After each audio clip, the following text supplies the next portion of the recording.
सभी भक्तों को श्री शिवाय नमस्तुभ्यम हर हर महादेव। भौम प्रदोष के आपको कुल दो उपाय बता रहा हूँ।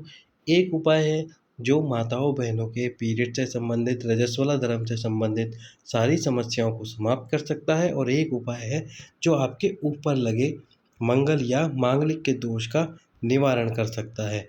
यदि इस दोष की वजह से शादी में कोई अड़चन आ रही है तो वह शादी सारी की सारी अड़चनें, जितनी भी अड़चन है, वह समाप्त हो जाएगी और आपका विवाह 2 से 3 महीने के अंदर पक्का होगा। यह उपाय केवल और केवल भौम प्रदोष के दिन किया जाता है, जो कि मंगल निवारण का उपाय है। इसमें आपको क्या करना होगा, प्रदोष काल में, प्रदोष काल कौन सा होता है, जब सूर्य अस्त हो उसके 45 मिनट पहले और 45 मिनट बाद का जो समय होता है वो प्रदोष काल कहलाता है। इस समय में आपको एक आटे का दीप बनाना है। एक आटे का दीप बना लीजिए। आटे का दीप बनाने के बाद में उसमें घी डाल लीजिए और घी डालकर 4 बत्ती, जो 4 लंबी वाली बत्ती आती है अलग अलग, वो बत्ती लगा लीजिए। अब आपको शिव मंदिर में जाना है। शिव मंदिर में जाने के बाद में सबसे पहले तो भगवान शंकर के शिवलिंग के ऊपर से, पूरे शिवलिंग पे से आपको उस दीपक को 7 बार घुमाना है। 7 बार घुमाना है पूरे शिवलिंग पे से, एक एक बार करके 7 बार घुमाने के बाद में फिर आपको बैठना है वहीं शिव जी के मंदिर में आसन लगाकर, और 3 बार खुद के ऊपर से, यानी कि स्वयं के ऊपर से आपको खुद को ही घुमाना है। स्वयं के ऊपर से, जैसे ये आप हैं तो आपके ऊपर से आपको 3 बार घुमा लेना है। केवल 3 बार घुमा के शंकर जी के सम्मुख में उस दीपक को रख कर प्रज्वलित कर दीजिए, 4 अलग अलग बाती लगा के। एक एक बाती को 2 तरफ से नहीं जलाना, 4 अलग अलग बात लगा के उस दीपक को प्रज्वलित कर दीजिए। कैसा भी मंगल का दोष होगा, मांगलिक दोष होगा, वह निवारण होगा और आपके विवाह के योग बनेंगे। 30 साल के हो गए, 40 साल के हो गए तो भी आपका विवाह निश्चित हो जाएगा। अब अगला उपाय आपको किस प्रकार से करना है। भौम प्रदोष के दिन सुबह सुबह गौशाला जाना है, और गौशाला जाते समय आपको सरसों के तेल की बोतल लेके जानी है। या तो बोतल में आधी बोतल तेल लेकर जाइए या फिर पूरी बोतल तेल लेकर जाइए। लेना आपको खुद के हिसाब से ही है। अब उस बोतल में आपको गौशाला में जाकर जो नंदी जी होते हैं, उन नंदी जी की जो पूँछ वाला हिस्सा है, जो पूँछ होती है, उस पूँछ में भी जो बिल्कुल नीचे बाल वाला हिस्सा होता है, नंदी जी की पूँछ में जो थोड़े बहुत बाल होते हैं बिल्कुल नीचे वाले स्थान पर, जो ज़्यादा से ज़्यादा 2 इंची या 3 इंच का हिस्सा होता है, उस वाले हिस्से को आपको वो बोतल के अंदर डालना है 10 से 15 सेकंड के लिए। उस पूँछ वाले हिस्से को बोतल के अंदर डाल के रखना है 10 से 15 सेकंड के लिए। यदि बोतल का मुख छोटा हो तो कोई बड़ा पात्र लेकर जाएं जिसमें ऑयल निकाल लें, और फिर उसके अंदर उस पूँछ वाले हिस्से को दबा लीजिए, डाल दीजिए। ये उपाय गौशाला में जाकर कीजिए, क्योंकि यदि आप रोड पर चल रहे नंदी जी के साथ में ये उपाय करेंगे तो हो सकता है वो आपको लात मार दे, हानि पहुंचा दे, चोट पहुंचा दे।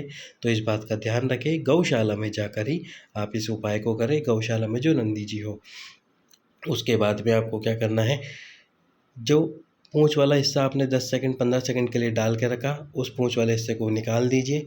अब आपको प्रदोष काल में शाम के समय पर शिव मंदिर में जाना है, वो ही तेल लेकर जो सुबह आप लेकर गए थे, सरसों का तेल। एक पात्र साथ में खाली और लेके जाना है। अब शिव जी के मंदिर में जाकर शिवलिंग के नीचे सबसे पहले तो वो खाली वाला पात्र लगा दीजिए। वो पात्र लगाने के बाद में जो तेल है, वो तेल भगवान शंकर के शिवलिंग के ऊपर बिल्कुल धीरे धीरे समर्पित कर दीजिए। सारा तेल समर्पित करने के बाद में थोड़ी देर वहीं रुकिए। जो तेल था वो शिवलिंग से होता हुआ उस खाली पात्र में आकर खाली पात्र में आ जाएगा। फिर उस पात्र को उठा लीजिए, उस तेल को वापस उसी बोतल में डाल लीजिए, और रात्रि को सोते समय 1 बूंद तेल, केवल 1 बूंद तेल आपको आपकी नाभि के अंदर डालना है। 1 बूंद तेल नाभि के अंदर डालिए। 15 से 20 दिन जब आप ये तेल नाभि के अंदर डालेंगे, शरीर के जितने भी रोग होंगे वो धीरे धीरे समाप्ति की ओर आ जाएंगे, समाप्त होने प्रारंभ हो जाएंगे। 15 दिन डालिए। यदि पीरियड या रजस्वला धर्म से संबंधित कोई रोग है तो वह पीरियड आना शुरू हो जाएगा। यदि नहीं आ रहे हैं और यदि समस्या कोई और है और इस बीच में आपका रजस्वला धर्म आ जाता है तो भी आप उस ऑयल को अपने नाभि में डालते रहिए। रात्रि को सोते समय। अब अगले उपाय की तरफ चलते हैं, जो कि है भूम प्रदोष का ही उपाय। यदि आपको कोई चर्म रोग है, स्किन से संबंधित कैसी भी समस्या, स्किन लाल पड़ रही है, काली पड़ रही है, या फिर स्किन पर सफ़ेद दाग हो रहे हैं, तो भूम प्रदोष के दिन आपको 21 आम के पत्ते लेने हैं, जो कि आम के पेड़ से नीचे गिर गए हों अपना आप। टूटे हुए पत्ते जो आम के पेड़ से अपने आप नीचे गिरे हो ज़मीन पर, खुद 21 आम के पत्ते नहीं तोड़ने हैं। अब 21 आम के पत्ते को लेकर इनको जलाकर इनकी भस्म बना लीजिए। भस्म बनाने के बाद में उस भस्म को भूम प्रदोष के दिन, मंगलवार को पड़ने वाली प्रदोष को भूम प्रदोष कहते हैं। भूम प्रदोष के दिन भगवान शंकर के शिवलिंग के ऊपर समर्पित कीजिए। 5 से 10 मिनट बाद उस भस्म को उठा लीजिए। उठाने के बाद घर पर ले आइए। घर पर गाय के घी में उस भस्म को मिला लीजिए। भस्म को मिलाकर जिस शरीर के जिस स्थान पर स्किन से संबंधित रोग है, चर्म से संबंधित रोग है, उस स्थान पर लगाइए। आपका वह रोग धीरे धीरे समाप्ति की कगार पर आ जाएगा। लगाना आपको बाथरूम में जाकर है, सारे वस्त्र उतार कर लगाइए। 10 से 15 मिनट लगाने के बाद में स्नान कर लीजिए।